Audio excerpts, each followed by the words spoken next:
Hey, I'm Christie Meldrum. I work for a megachurch in Northwest Atlanta called Westridge Church, and I meet people all the time, families that have very significant things that they're going through. And I'm very excited to tell my story. My story is one that covers the blended family, and I've walked quite a significant road with my dad, who has a big part of that story. Christie, this is fun. It's fun to be sitting here with you today and talking about this. I have 4 decades in fundraising and marketing. I'm the Chief Development Officer at Museum of the Bible, one of the largest museums in this country, developed to just honor the Bible. But we're talking about things today a little bit beyond our jobs and our day jobs and things, and we do great work. You have a great calling. You've been at this church, one of the greatest churches in America. I watch their services every Sunday online. Right. So it's a great role, and I feel very proud of the career that God's called me to, and of helping resource and facilitate great missional organizations with funding and things like that. But today we're talking about something a little bit different, right? The blended family. And you and I walked into that process and that journey. And talk a little bit about our book that we're writing, and where does this come from for you? This book is called Blended But Not Broken, and really talking about the blended family as a great place for redemption and renewal and training, of encouragement, of raising up a great family, not necessarily one that you started with, right, but the one that you ended up with. Right. Because we don't always get to, in the blended family, you don't always get to choose who your stepbrother, your stepsister, your stepmother, your stepfather is, so it's just thrust on that. Where does this all come from in your spirit? Where does it all bubble out of? Right. So I'm so excited to do this book with you, Blended, Not Broken, because one, that is our story, but also in what I do, I meet people all the time who are walking in the thick of this, and it's a very confusing road to navigate. And what should I do as a stepmom, or what do I do as my stepchild is going through this or that? And so being that our story is one that is blended, and we walked this road, you dated, and I had my things with that, and a lot of people go through that, but I ended up with this awesome stepmom. All right, let me interrupt you right there. Okay. Let's go back to that stage. So there's the pain of the separation, right, that takes place in a family when one parent leaves the home and the children are left. Now traditionally, especially when it happened for us over 25 years ago, normally it would be the dad that would, right, statistically that would leave, right, but in our case it was the mom who left. Right. And so I have these 3 children, and I'm raising these 3 kids, so we have the pain and the process of getting through that initial surge of loss, and it took a couple of years for us, right, all of us to kind of transition through that. And then we all start to get our legs under us, and we start to realize, okay, life's okay, we're going to survive, right, we're going to be happy again, we're going to be a family, and I decide to start dating. And so, man, that was like, you were like a heat-seeking missile in those days. So talk about that a little bit.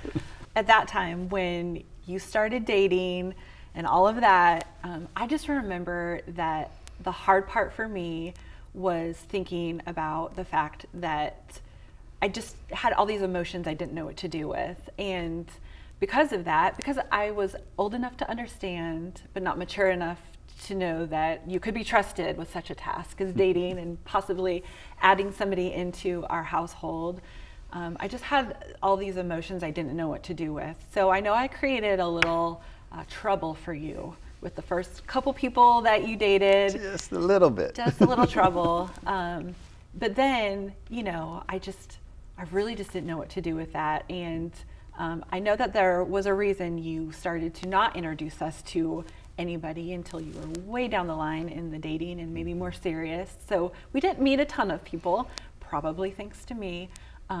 But I just remember all those feelings, like they're really real. And I feel like so many people do go through that.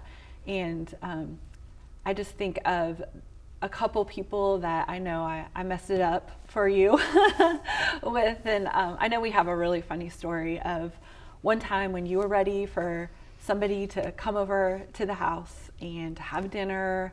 And for whatever reason, I heard the door either ring or knock or something, and you did not hear it. And I'm sure you're remembering what I'm talking about. And so I went to the door, and I was already mad about the situation. I knew what was about to happen, and I was not happy about it, just because I've chosen to be that way at that point. I didn't have that maturity. And so I opened the door, and I probably up and downed her and was like, okay.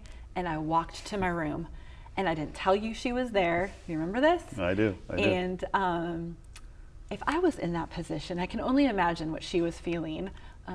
But I think what happened is that you eventually walked by the door and realized that there was a woman standing there, and the door was open, and you did not open it. So, no, I mean, looking back, it was pretty funny when we think about it.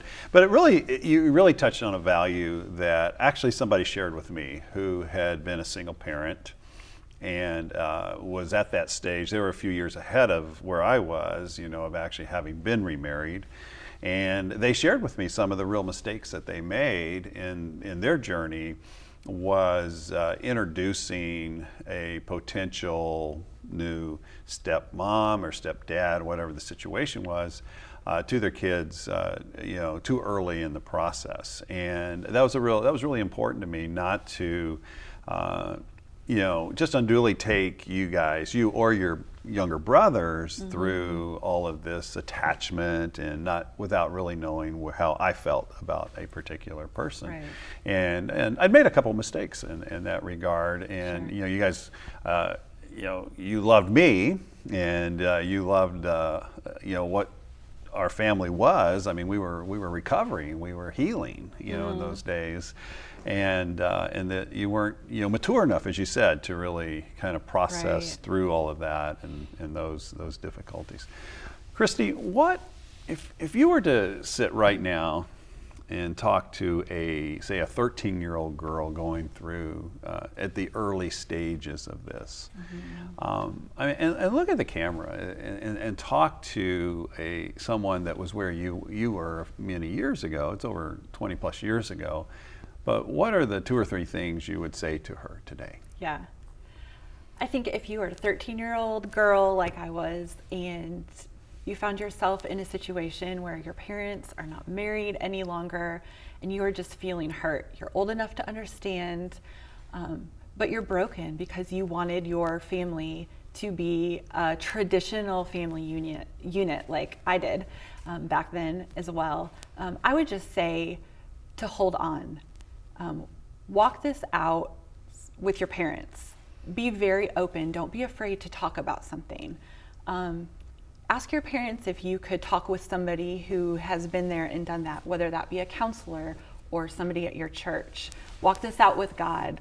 Walk closely with Him, and be in good relationship with Him, because you will understand the road He is taking you on. And you are not responsible for what happened with your parents. That is between your mom and your dad, and it's not because of anything that you have done. It creates emotions like you feel like you have to side with one or the other, and you do not have to do that.